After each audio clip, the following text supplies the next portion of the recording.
बिस्मिल्लाहिर्रहमानिर्रहीम अस्सलामु अलैकुम रहमतुल्लाह। आइनी तरमीम का जो असल मकसद था वो ये था कि हम किसी तरह से काजी फ़ाइज़ ईसा को एक्सटेंशन दिलवा दें, और सेकंड ये कि जो इस वक्त chief election commissioner Sikandar Sultan Raja है उसको किसी तरह से एक्सटेंशन दिलवा दें, क्योंकि इन दो शख्सियात को नवाजने के अलावा आइनी तरमीम के अंदर कुछ भी नहीं है। 90% 90% आइनी तरमीम के अंदर जो मामलात हैं वो सारे के सारे अदलिया के मतलब हैं कि अदलिया को हमने कैसे कंट्रोल करना है, अदलिया को हमने किस तरह से काबू करना है। और उसके लिए जो चीफ़ जस्टिस काजी फ़ाइज़ ईसा है वो बेहतरीन आदमी है कि उसके ज़रिए से हम अदलिया को कंट्रोल कर सकते हैं, उसके ज़रिए से अदलिया के ऊपर काबू पा सकते हैं, उसके ज़रिए से अदलिया जो भी है वहाँ पर जजेस, वहाँ पर फ़ैसले, वहाँ पर मुकदमात, वहाँ पर केसेस, वो सारे के सारे हम हुकूमत के हक़ में करवा सकते हैं। देखिए, ये काजी फ़ाइज़ ईसा की एक्सटेंशन और चीफ़ इलेक्शन कमिश्नर की एक्सटेंशन का प्रोग्राम तो अब बढ़ गया क्योंकि आइनी तरमीम नहीं हो सकी, लेकिन ये दोनों को एक्सटेंशन क्यों देना चाह रहे हैं? दोनों को एक्सटेंशन देने का प्रोग्राम इसलिए बना है क्योंकि इन लोगों ने बहुत ज़्यादा खिदमात सर अंजाम दिए हैं। आप पिछले 2-2.5 साल का मवाजना करें, 2-2.5 साल के ऊपर नज़र दौड़ाएं तो आपको अंदाज़ा हो जाएगा कि पिछले 2-2.5 सालों के अंदर जिस तरीके से इमरान ख़ान को सिस्टम से आउट रखने के लिए नवाज शरीफ का इस्तेमाल किया गया, ये चीफ़ इलेक्शन कमिश्नर का इस्तेमाल किया गया, और काजी फ़ाइज़ ईसा का इस्तेमाल किया गया।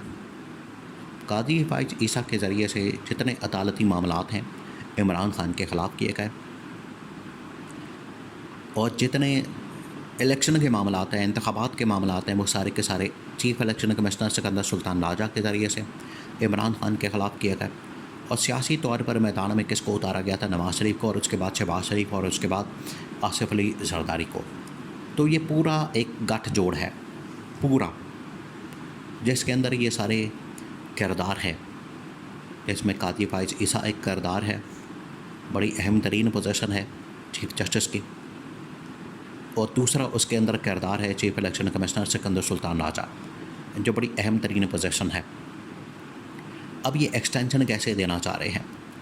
पहले इन लोगों ने फ़ैसला किया कि काजी फ़ाइज़ ईसा को एक्सटेंशन हमने देनी है। काजी फ़ाइज़ ईसा के साथ मुलाकात की गई। काजी फ़ाइज़ ईसा के साथ जब मुलाकात की गई हुकूमत की जानिब से, देखिए ये एक्सटेंशन वाला प्रोग्राम, एक्सटेंशन वाला जितना मंसूबा है, प्लान है, इमरान ख़ान ने को महीना 2 महीने पहले बता दिया था कि हुकूमत का प्लान ये है कि काजी फ़ाइज़ ईसा को एक्सटेंशन दी जाए। उसके पीछे 2 वजूहात हैं। एक तो ये कि काजी फ़ाइज़ ईसा ने जो खिदमात सर अंजाम दी हैं उसकी वजह से काजी फ़ाइज़ ईसा को नवाजा जाए, और दूसरा ये कि मुस्तक़बिल में इमरान ख़ान को माइनस रखने के लिए काजी फ़ाइज़ ईसा का होना बड़ा ज़रूरी है।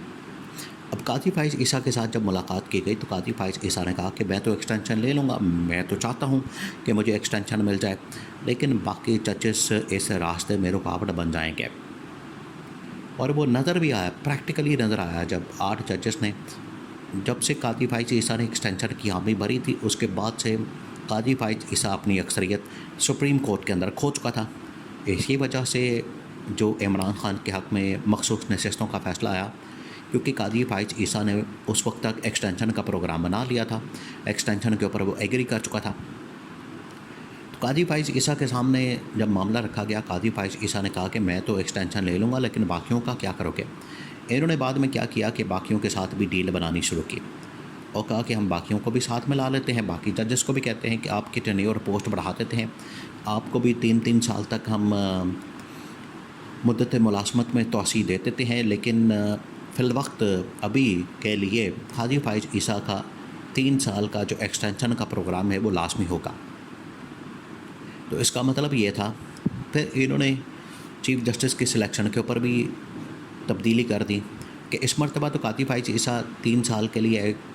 चीफ़ जस्टिस बन जाएगा, अगले 3 साल के लिए। उसके बाद 3 जजेस का पैनल आएगा और उसको एक कमेटी सिलेक्ट करेगी। इसका मतलब है कि उसके बाद जो चीफ़ जस्टिस बनेगा वो हुकूमत अपनी मर्ज़ी से 3 जजेस में से बनाएगी, ना कि ये कि जो इस वक्त उसूल राइज है,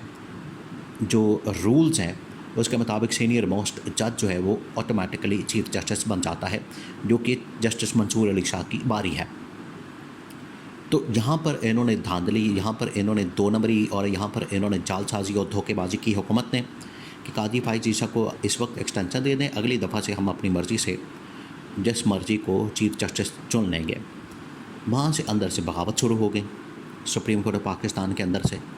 वहाँ पर बगावत हुई और वहाँ पर जजेस ने कादी फाइज ईसा का साथ देने से इनकार कर दिया। कादी फाइज ईसा अक़लियत में चला गया, 2-3 जज सिर्फ उसके साथ हैं, बाकी 13 रुकनी जो फुल कोर्ट है इसमें 10 जजेस जो हैं वो दूसरी साइड पर हैं, जिसमें जस्टिस मंसूर अली शाह शामिल है और जस्टिस मंसूर अली शाह लीड कर रहा है। तो जब आईनी तरमीम का मामला आया तो सबसे पहले जस्टिस मंसूर अली शाह ने ही, असल में तो जस्टिस मंसूर अली शाह ही इस फ़ैसले का ऑथर है, इस फ़ैसले को सुनाने वाला है, इस फ़ैसले के मुताबिक इमरान खान को मखसूस नशिस्तें देने वाला है। तो जस्टिस मंसूर अली शाह ने फ़ैसला सुना दिया कि मखसूस नशिस्तों के फ़ैसले के ऊपर हर सूरत में अमल दरामद होगा। तो कादी फाइज ईसा ने जो खदमात सर अंजाम दी, जिसमें इलेक्शन के अंदर धांधली, इमरान खान से बल्ले का निशान छीनना और इलेक्शन के अंदर level playing field Imran Khan से छीनना और नून लीग को, पीपल्स पार्टी को NRO देना, इनके केसेस और मुकदमात ख़त्म करना और इमरान खान के ऊपर इलेक्शन से ठीक 4 दिन पहले इमरान खान के ऊपर मुकदमात और केसेस बना देना, इमरान खान के ऊपर तोशाखाना साइपर केस और उसके बाद निकाह वाला केस, अलखादर ट्रस्ट केस, इस तरह के बेशुमार मुकदमात और इवन के 9 मई के मुकदमात भी बना के इमरान खान को उसके अंदर फंसा देना, ये था कादी फाइज ईसा का किरदार। और जहाँ तक बात है दूसरी अहम तरीन पोजीशन चीफ इलेक्शन कमिश्नर की, तो चीफ इलेक्शन कमिश्नर ने इंतखाबात के अंदर धांधली, धौंस, मैनिपुलेशन, ज़बरदस्ती सब कुछ करने के बाद इमरान खान से आज भी रीकाउंटिंग के नाम के ऊपर इमरान खान की नशिस्तें छीनी जा रही हैं आज भी। तो इस वजह से ये जो आइनी तरमीम है इसमें 90% तरमीम अदलिया से मुतालिक और उसमें भी 2 शख्सियात को नवाजना, एक चीफ जस्टिस और दूसरा चीफ इलेक्शन कमिश्नर। और नवाजने का मतलब ये है कि इनको मज़ीद 3-3 साल की एक्सटेंशन दे के और अगले 3 साल के लिए अपनी हुकूमत को पक्का करना, अपनी इक़्तिदार को पक्का करना, अपनी हुकूमत को पक्का करना, ये मकसद है। लेकिन क्योंकि ये अब आइनी तरमीम पास नहीं हुई, आइनी तरमीम नाकाम हो गई हैं, हुकूमत को बदतरीन शिकस्त का सामना करना पड़ा है, लिहाजा ये अब कादी फाइज ईसा की भी एक्सटेंशन का प्रोग्राम बढ़ गया है और इसी तरह से जो ये chief election commissioner Sikandar Sultan लाचा है उसका भी एक्सटेंशन का प्रोग्राम मुकम्मल तौर पर ख़त्म हो गया है।